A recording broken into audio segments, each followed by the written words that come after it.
kuku aina gani mwenye faida kati ya kuku broiler na layers. Nataka nikuambie tofauti ya broiler na layers.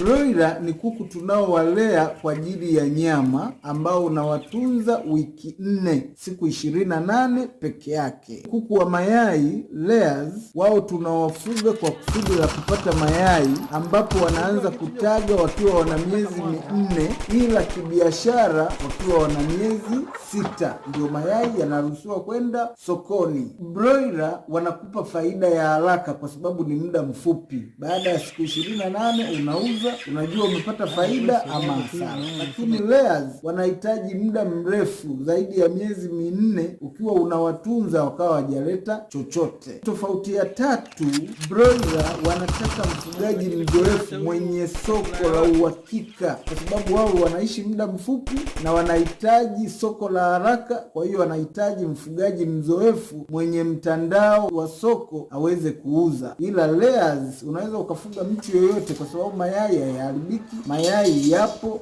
Kwa hiyo unaweza ukafuga hata kama unaanza. Tofauti nyingine, layers wanahitaji mtaji mkubwa, kwa sababu ndani ya miezi 6 uwalee, uwatunze, uwalishe kabla hawajaanza kukupa chochote. Kwa hiyo wao wanahitaji mtu mwenye pesa, mwenye mtaji mzuri usiyesuasua. Broiler unaweza ukaanza na kuku 200, 300, 500 ndani ya muda mfupi ukapata pesa. Kama hata umechukua mkopo sehemu ukafanya biashara ukapata faida yako ukawa umemaliza. Hizo ndo tofauti za msingi.